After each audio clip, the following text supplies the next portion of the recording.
Ézéchiel, chapitre 17. La parole de l'Éternel me fut adressée, en ces mots.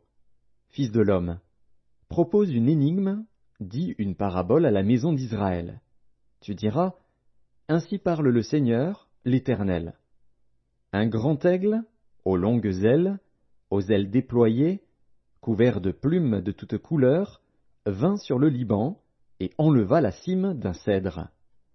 Il arracha le plus élevé de ses rameaux, l'emporta dans un pays de commerce et le déposa dans une ville de marchands. Et il prit un rejeton du pays et le plaça dans un sol fertile. Il le mit près d'une eau abondante et le planta comme un saule. Ce rejeton poussa et devint un cep de vigne étendu, mais de peu d'élévation. Ses rameaux étaient tournés vers l'aigle, et ses racines étaient sous lui. Il devint un cep de vigne, donna des jets, et produisit des branches. Il y avait un autre aigle, grand, aux longues ailes, au plumage épais. Et voici, du parterre où elle était plantée, cette vigne étendit avec avidité ses racines de son côté et dirigea ses rameaux vers lui, afin qu'il l'arrosât. Elle était plantée dans un bon terrain, près d'une eau abondante, de manière à produire des branches et à porter du fruit, à devenir une vigne magnifique. Dis, ainsi parle le Seigneur, l'Éternel. Prospérera-t-elle? Le premier aigle n'arrachera-t-il pas ses racines, n'enlèvera-t-il pas son fruit, afin qu'elle se dessèche, afin que toutes les feuilles qu'elle a poussées se dessèchent? Et il ne faudra ni beaucoup de force, ni un peuple nombreux pour la séparer de ses racines. Voici, elle est plantée. Prospérera-t-elle? Si le vent d'Orient la touche, ne séchera-t-elle pas? Elle séchera sur le parterre où elle a poussé. La parole de l'Éternel me fut adressée, en ces mots. Dis à la maison rebelle, ne savez-vous pas ce que cela signifie? Dis, voici, le roi de Babylone est allé à Jérusalem. Il en a pris le roi et les chefs, et les a emmenés avec lui à Babylone.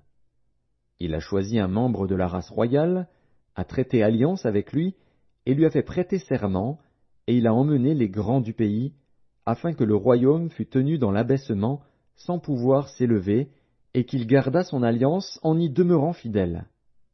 Mais il s'est révolté contre lui, en envoyant ses messagers en Égypte, pour qu'elle lui donnât des chevaux et un grand nombre d'hommes. Celui qui a fait de telles choses réussira-t-il? Échappera-t-il? Il a rompu l'alliance, et il échapperait. Je suis vivant, dit le Seigneur, l'Éternel. C'est dans le pays du roi qu'il a fait régner, envers qui il a violé son serment et dont il a rompu l'alliance, c'est près de lui, au milieu de Babylone, qu'il mourra. Pharaon n'ira pas avec une grande armée et un peuple nombreux le secourir pendant la guerre, lorsqu'on élèvera des terrasses et qu'on fera des retranchements pour exterminer une multitude d'âmes. Il a méprisé le serment, il a rompu l'alliance. Il avait donné sa main, et il a fait tout cela. Il n'échappera pas. C'est pourquoi ainsi parle le Seigneur, l'Éternel. Je suis vivant. C'est le serment fait en mon nom qu'il a méprisé. C'est mon alliance qu'il a rompue. Je ferai retomber cela sur sa tête. J'étendrai mon retz sur lui, et il sera pris dans mon filet. Je l'emmènerai à Babylone, et là je plaiderai avec lui sur sa perfidie à mon égard. Tous les fuyards de toutes ses troupes tomberont par l'épée, et ceux qui resteront seront dispersés à tous les vents. Et vous saurez que moi, l'Éternel, j'ai parlé.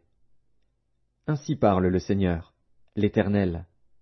J'enlèverai, moi, la cime d'un grand cèdre, et je la placerai.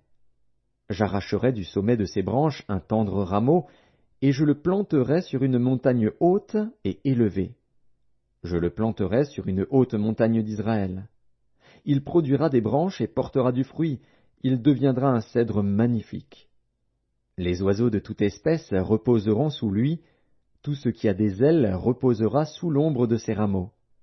Et tous les arbres des champs sauront que moi, l'Éternel, j'ai abaissé l'arbre qui s'élevait et élevé l'arbre qui était abaissé, que j'ai desséché l'arbre vert et fait verdir l'arbre sec. Moi, l'Éternel, j'ai parlé, et j'agirai.